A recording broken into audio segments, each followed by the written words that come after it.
အစာရှာနေတဲ့ဝက်ဝံမကြီးပေါ်ကိုကြောက်တုံးကြီးတတုံးရုတ်တရက်ပြုတ်ကျပြီးအပြင်းထန်ရိုက်ခတ်ခဲ့ပါတယ်ဝက်ဝံပေါက်လေးကကြောက်တုံးကိုရွှေ့ဖို့အစွမ်းကုန်ကြိုးစားခဲ့ပေမဲ့နောက်ဆုံးမှာတော့မတက်နိုင်ခဲ့ပဲဝမ်းနဲ့ပန်းနီးနဲ့သူ့အမေနိုးလာမှာကိုဘေးနားကနေတိတ်တဆိတ်စောင့်ဆိုင်နေခဲ့ရပါတယ်ဒါပေမဲ့ရက်တော်ကြာတဲ့အထိအမေဖြစ်သူကဘာလှုပ်ရှားမှုမှမပြခဲ့ပါဘူးအရာအလုံးကိုနားလည်သွားတဲ့ဝက်ဝံပေါက်လေးဟာကြောက်တုံးပေါ်မှာထိုင်ပြီးတနေ့ကင်းလုံးငိုကြွေးနေခဲ့ပါတယ်ဒါပေမဲ့စာလောင်မှုကိုမအောက်နိုင်တော့တဲ့အတွက်နောက်ဆုံးမှာတော့သူ့ဘာသာသူအစာရှာထွက်ဖို့ကလွဲလို့အခြားရွေးချယ်စရာမရှိခဲ့ပါဘူးသူဟာမျက်ခင်းထဲမှာဖားတစ်ကောင်ကိုတွေးခဲ့ပါတယ်ဒါပေမဲ့အမဲလိုက်နီးကိုတခါမှမတင်ဘူးတဲ့အတွက်ဖားနောက်ကိုပဲဟိုဒီခုံဆွာနဲ့မရေမရလိုက်နေခဲ့ရပါတယ်အဲ့ဒီအချိန်မှာပဲအနီးနားကနေအတန်ထွက်လာပါတယ်သူကစူးစမ်းမှုအမြန်ထလာပြီးအဲ့ဒါဟာဝက်ဝင်ညိုကြီးတစ်ကောင်ဖြစ်နေတာကိုတွေ့သွားပါတယ်သူ့အမေပြန်လာပြီးအမှတ်နဲ့သူဟာစိတ်လှုပ်ရှားစွာနောက်ကနေလိုက်ခဲ့ပါတယ်ဒါပေမဲ့အနားရောက်သွားတဲ့အခါမှာတော့ဒါဟာသူစိမ့်ဝက်ဝင်ညိုအထီးတစ်ကောင်ဆိုတာသိလိုက်ရပါတယ်ဒီဝက်ဝင်ကြီးဟာဒဏ်ရာပြင်းထန်ရထားပြီးစိတ်တူဒေါသထွက်နေမှမသိပဲဝက်ဝင်ပေါက်လေးကယဉ်နီးမှုပြဖို့ကြိုးစားခဲ့ပါတယ်ဟိန်းဟောက်တန်တစ်ခုကြောင့်ဝက်ဝင်ပေါက်လေးဟာကြောက်လန့်တကြားထွက်ပြေးခဲ့ရပြီးဝက်ဝင်ညိုကြီးထွက်ခွာသွားတာကိုပဲမတက်နိုင်ပဲကြည့်နေခဲ့ရပါတယ်ဒါပေမဲ့သူကအရှုံးမပေးပဲဆက်လိုက်ခဲ့ရမှာတော့ဒလဟောစီးနေတဲ့မြစ်တစင်းကပိတ်ဆို့ထားပြန်ပါတယ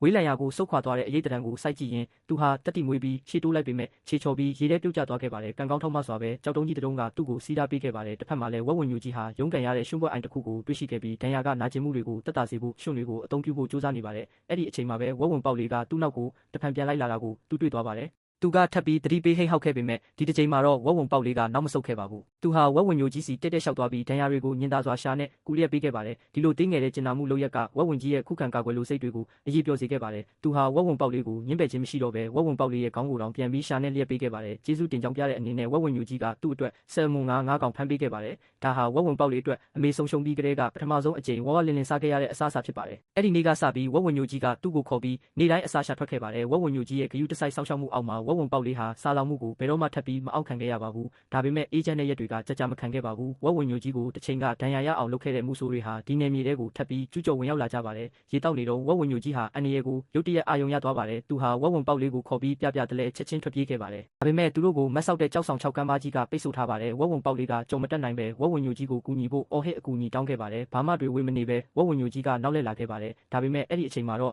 အမဲလိုက်ခွေးတွေကနီးကပ်လာနေပါပြီသူဟာဝက်ဝင်ပေါက်လေးကိုဝတ်ထားပေးဖို့ကလွဲလို့အခြားရွေးချယ်စရာမရှိပဲဂူဝမှာတကောင်နဲ့စောင့်ကြက်ရင်းချင်းကပ်လာတဲ့ခွေးတွေကိုတားဆီးဖို့ကြောက်တုံးတွေကိုလှိမ့်ချခဲ့ပါတယ်ဒါပေမဲ့ခွေးတွေကအယမ်းများလွန်းလာပါတယ်သူတို့ကခုံအုပ်တိုက်ခိုက်ပြီးဒဏ်ရာတွေဗလာပွားဖြစ်တဲ့အထိဝက်ဝင်ညိုကြီးကိုကိုက်ခဲကြပါတယ်ဝက်ဝင်ပေါက်လေးကတော့ဘေးကနေဒီမြင်ကွင်းကိုကြည့်ပြီးကြောက်လန့်တကြားတုံရင်နေခဲ့ပါတယ်ဒါပေမဲ့အဲ့ဒီနောက်မူဆိုးတွေလည်းရောက်လာပြီးဝက်ဝင်ကြီးကိုပစ်ဖို့ရိုင်ဖယ်တနက်တွေကိုမြှောက်လိုက်ကြပါတယ်ဒါပေမဲ့အကွာဝေးကအယမ်းဝေးလွန်းနေတဲ့အတွက်ဝက်ဝင်ညိုကြီးကခွေးတွေစီကနေရုံထွက်ပြီးအောင်မြင်စွာလွတ်မြောက်သွားတာကိုပဲသူတို့ကြည့်နေခဲ့ရပါတယ်ဒါပေမဲ့နိုးနက်မရှိတဲ့ဝက်ဝင်ပေါက်လေးကတော့အန်နီရယ်တွေကုံဆုံးသွားပြီလို့အထင်မှားသွားခဲ့ပါတယ်သူဟာဝက်ဝင်ညိုကြီးကိုရှာဖို့ဝတ်ထားတဲ့နေရာကနေပြေးထွက်လာခဲ့ပေမဲ့လှည့်ကြည့်မှာတော့မူဆိုးတွေရဲ့မြင်ကွင်းထဲရောက်သွားခဲ့ပါတယ်ဝက်ဝင်ပေါက်လေးဟာအဖမ်းခံခဲ့ရပြီးသူဟာအန်နီရယ်ရဲ့ရောက်နေမှန်းတော့မသိရှာပါဘူးအနီးနားကမြင်းတကောင်နဲ့အပြစ်ကင်းစင်စွာကစားခုံလွှားနေတဲ့သူ့ရဲ့ချစ်စနိုးအပြုမှုတွေကဘေးကမူဆိုးတွေကိုရေမောစေခဲ့ပါတယ်ညရောက်လာတဲ့အခါမှာတော့ဝက်ဝင်ပေါက်လေးရဲ့စိတ်လှုပ်ရှားမှုတွေကရုတ်တရက်ပြင်းထန်လာပါတယ်အကြောင်းကတော့သူ့အမေရဲ့အရေးခွန်ဆုပ်ထားတဲ့တာမွေးကိုသူမြင်လိုက်ရလို့ဖြစ်ပါတယ်နောက်တနေ့မနက်မှာတော့မူဆိုးတွေဟာဝက်ဝင်ပေါက်လေးကိုချီနှောင်ထားတဲ့ကျိုးပြက်နေတာကိုတွေ့လိုက်ရပါတယ်သူတို့ကထွက်ပြေးသွားပြီလို့ထင်ခဲ့ပေမဲ့သူ့အမေရဲ့တာမွေးကိုမိပြီးအေးချမ်းအိပ်ပျော်နေတာကိုတွေ့ခဲ့ရပါတယ်မူဆိုးလူငယ်တယောက်ကတနာကယူနာတက်မိသွားပါတယ်သူကနှုတ်တစ်ခွက်ထည့်ပေးပြီးဝက်ဝင်ပေါက်လေးရဲ့ရှေ့မှာချထားပေးခဲ့ပါတယ်နိုးနံကြောင့်ဆွဲဆောင်ခြင်းခံရတဲ့ဝက်ဝင်ပေါက်လေးကအဲ့ဒါကိုလျက်ပါတော့တယ်ဒီလိုကြည်နူးစရာမြင်ကွင်းကမူဆိုးအားလုံးရဲ့စိတ်ကိုထိခိုက်သွားစေခဲ့ပြီ